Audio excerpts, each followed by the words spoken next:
कल्पना करो, एक ऐसी दुनिया जहां आकाश काला पड़ गया हो और जमीन पर घूम रहे हो वो खौफनाक राक्षस क्रिएचर्स जिन्होंने इंसानियत को चबा डाला हो।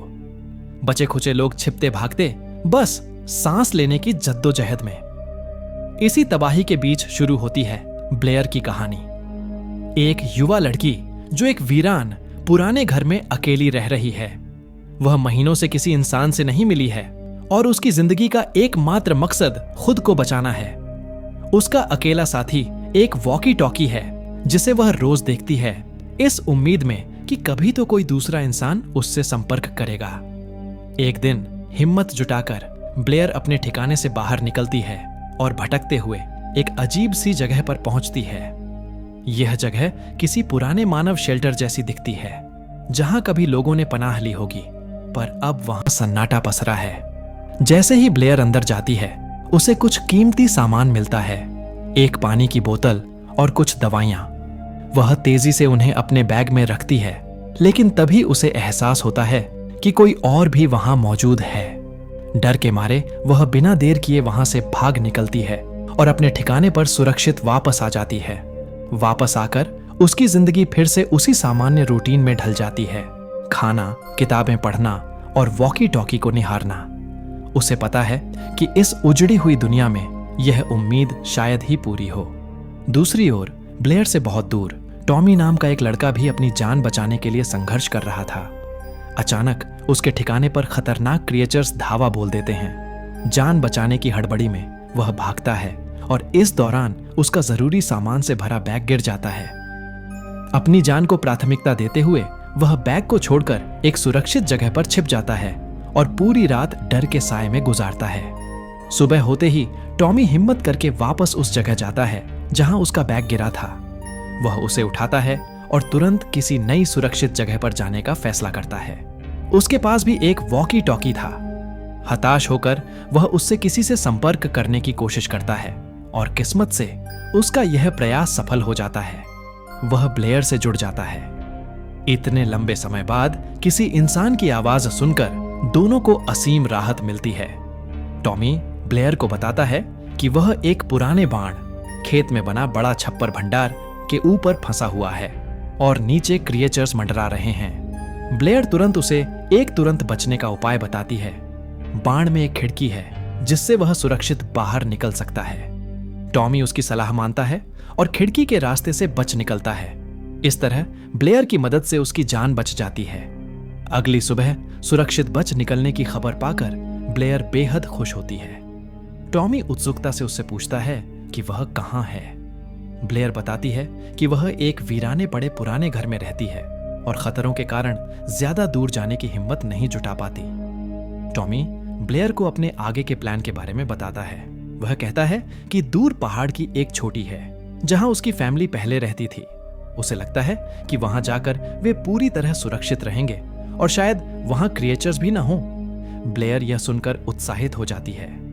वह कहती है कि अकेले रहकर वह थक चुकी है और वह भी उसके साथ वहां जाना चाहती है। हालांकि ब्लेयर उसे सावधान करती है कि उनके वॉकी टॉकी की बैटरी सीमित है, इसीलिए वे दिन में केवल 3 बार ही एक दूसरे से बात कर सकते हैं। दोनों सावधानी से आगे बढ़ने और पहाड़ की चोटी पर मिलने का निश्चित वादा करते हैं। ब्लेयर तुरंत अपना सामान पैक करती है और सफर पर निकल जाती है। वहीं दूसरी ओर टॉमी भी आगे बढ़ जाता है। टॉमी के पास थोड़ा बहुत खाने का सामान था, लेकिन वह जानता था कि उसका सफर लंबा होगा, इसलिए उसने संयम रखा और तुरंत सब कुछ खत्म नहीं किया। दूसरी ओर ब्लेयर भी आगे बढ़ रही थी। वह एक खाली घर में खाने की तलाश करती है और इस दौरान वह एक खरगोश को मारकर पकाकर खाती है, जो इस नई क्रूर दुनिया में उसकी जीवटता को दर्शाता है। उसे एक हेडफोन भी मिलता है जिससे संगीत अब सुनसान माहौल में उसका एकमात्र साथी बन जाता है। टॉमी एक पुरानी बस में खाने की तलाश में जाता है, लेकिन अंदर से अजीबोगरीब आवाजें सुनकर डर के मारे भाग जाता है। एक सुरक्षित जगह पर रुककर टॉमी वॉकी टॉकी से ब्लेयर से बात करता है। ब्लेयर उसे सलाह देती है कि खाना खाली घरों से चुपके से लिया जा सकता है, पर शोर नहीं करना है। बातों बातों में टॉमी ब्लेयर से उनके भविष्य के सपने के बारे में पूछता है। ब्लेयर भावुक होकर बताती है, मुझको हमेशा से न्यूयॉर्क जाने का सपना था। मेरे परिवार और मैंने उस शहर के बारे में बहुत से सपने देखे थे, लेकिन मेरे पिताजी के जीते जी हमारा यह सपना कभी पूरा नहीं हो पाया। वह बताती है कि उसके पास अपने पिता की आखिरी निशानी सिर्फ एक तस्वीर बची है। इसके बाद ब्लेयर टॉमी से उसकी कहानी पूछती है। टॉमी धीरे से कहता है कि वह कोई खास नहीं है, पर उसके पास भी अपने पिता की आखिरी निशानी, उनका नेकलेस है। वह उसे हमेशा अपने पास रखता है क्योंकि यही उसे जीने की वजह और उम्मीद देता है। मेरे पिता का निधन हुआ तो मैंने उनकी अस्थियां उस समुद्र में बहा दी थी। अगर मैं इस तबाही से जिंदा बचा तो एक दिन मैं फिर से उस समुद्र के किनारे जाऊंगा ताकि अपने पिता को आखिरी अलविदा कह सकूं। ब्लेयर उसे रात से पहले सोने की जगह ढूंढने की सलाह देती है और वे रात 9 बजे फिर से बात करने का तय करते हैं। ब्लेयर अपनी यात्रा जारी रखती है और एक सुनसान चर्च तक पहुंचती है। वहां उसे एक अजनबी औरत मिलती है जो अजीब तरह से बोलती है कि भगवान इंसानों को उनके पापों की सजा दे रहा है। ब्लेयर यह सुनकर गुस्से से भर जाती है और उस पर पलटवार करती है। अगर तुम्हारा भगवान सच में होता तो वह इंसानों को मरने नहीं देता, क्योंकि इंसान उसके अपने बच्चे हैं। कोई भी भगवान अपने बच्चों को मरने के लिए अकेला नहीं छोड़ता। यह बेकार का ज्ञान देना बंद करो। वह गुस्से में वहां से निकल जाती है। उधर रात को टॉमी एक खाली घर में खाना ढूंढता है, लेकिन जैसे ही वह बाहर निकलने वाला होता है उसकी नजर एक खतरनाक क्रिएचर पर पड़ती है। वह घबराकर भागता है और गिर जाता है। अगले ही पल क्रिएचर उसके ऊपर आ जाता है। टॉमी को लगता है कि यह उसका आखिरी समय है, लेकिन आश्चर्य की बात यह थी कि वह क्रिएचर उसे नुकसान नहीं पहुंचाता। कुछ देर घूरने के बाद वह वहां से चला जाता है। किसी तरह अपनी जान बचाकर टॉमी एक सुरक्षित जगह छिप जाता है। सांस थामे हुए वह तुरंत ब्लेयर को कॉल करता है और बताता है कि क्रिएचर ने उस पर हमला किया पर उसे मारा नहीं। ब्लेयर चौंक जाती है और पूछती है कि ऐसा कैसे हो सकता है, क्योंकि अब तक जो भी इन क्रिएचर्स के संपर्क में आया है वह जिंदा नहीं बचा। टॉमी की आवाज भारी हो जाती है। तब उन्होंने मेरे पिता को मार दिया था, मेरी माँ और मेरी बहन को भी। मैं सिर्फ अकेला बचा था। मैं अपने पिता की मदद भी नहीं कर पाया था और अब मुझको समझ नहीं आता कि मैं किसके लिए जिंदा रहूं। टॉमी रोने लगता है। ब्लेयर उसे सांत्वना देती है और उसे याद दिलाती है कि वे अभी भी जिंदा है। टॉमी, तुम्हें मेरे लिए जिंदा रहना होगा। हिम्मत मत हारो। हमें मजबूत रहना होगा और पहाड़ की चोटी तक पहुंचना होगा। हम जल्द ही वहां पर मिलेंगे। बस विश्वास बनाए रखो। अगली सुबह ब्लेयर एक लावारिस कार में सो रही थी। जैसे ही उसकी आंखें खुलती हैं, वह देखती है कि गाड़ी के बाहर एक क्रिएचर खड़ा है। इससे पहले कि वह कुछ कर पाती, क्रिएचर गाड़ी पर हमला कर देता है।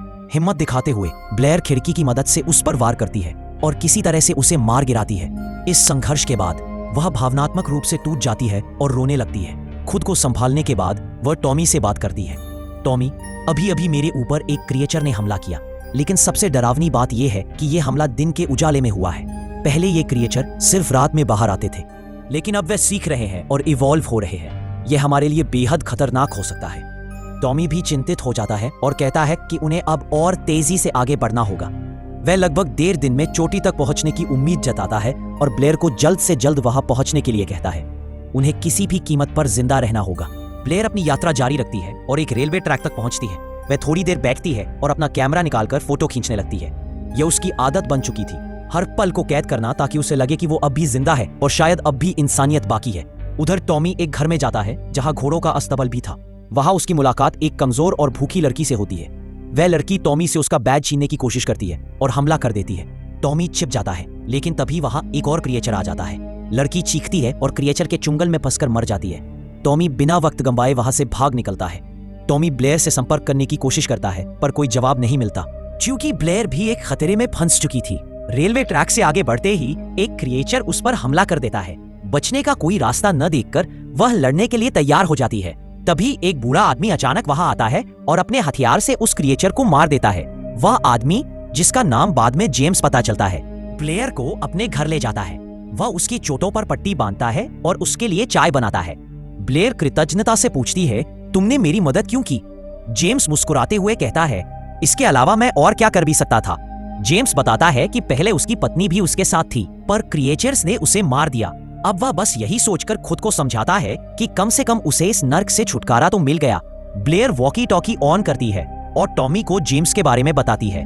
टॉमी, जिसने अभी अभी एक धोखेबाज लड़की को देखा था, सावधानी बरतने को कहता है, पर ब्लेयर भरोसे से जवाब देती है, हाँ, मैं इस आदमी पर भरोसा कर सकती हूँ। अगर वह चाहता तो मुझको वहीं छोड़ देता, लेकिन उसने मेरी जान बचाई। इस दुनिया में अब ऐसे लोग बहुत कम बचे हैं। इसके बाद ब्लेयर अचानक अपनी माँ की दुखद कहानी बताने लगती है। उसकी आवाज भारी हो जाती है। वह बताती है कि कैसे एक रात क्रिएचर के हमले के दौरान उसकी माँ ने उसे भाग जाने के लिए कहा। मैंने उसको तड़पते हुए देखा। उसके बचने की कोई उम्मीद नहीं थी। मेरे पास एक गन थी जिसमें सिर्फ एक ही गोली थी और वो गोली मैंने अपनी माँ को मार दी क्योंकि मैं उसको तड़पता हुआ नहीं देख सकती थी। ब्लेयर रोने लगती है। टॉमी उसे शांत करने की कोशिश करता है और कहता है कि उसने जो किया वो सही था। जेम्स, जिसने ये सब सुन लिया था, धीरे से कहता है, तुमने जो किया उसके लिए बहुत साहस चाहिए। हर कोई इतनी हिम्मत नहीं कर सकता। वह आगे कहता है कि उसकी पत्नी के साथ भी कुछ ऐसा ही हुआ था और वह उसे बचा नहीं पाया। मैं अपनी पत्नी को बचा नहीं पाया, लेकिन शायद यही वजह थी कि मैंने तुम्हारी मदद की। कम से कम इस बार मैं किसी की जान तो बचा सका। जेम्स ब्लेयर को खाने पीने के सामान से भरा एक बैग देता है और उसे उत्तर दिशा की ओर जाने के लिए कहता है, जहां उसका दोस्त इंतजार कर रहा होगा। वह यह भी कहता है कि अगर कभी जरूरत पड़े तो यह घर हमेशा उसके लिए खुला रहेगा। ब्लेयर वहां से निकल जाती है। उधर टॉमी अपने पास बचे खुचे खाने को खा रहा होता है। तभी एक क्रिएचर उस पर हमला कर देता है। टॉमी अपनी पूरी ताकत लगाकर पास में रखा एक बड़ा पत्थर उठाता है और क्रिएचर के सिर पर दे मारता है। क्रिएचर वहीं पर ढेर हो जाता है। टॉमी राहत की सांस लेता है और तुरंत वॉकी टॉकी से ब्लेयर से संपर्क करने की कोशिश करता है, लेकिन बैटरी खत्म हो जाती है। ब्लेयर का वॉकी टॉकी भी बेकार हो चुका था।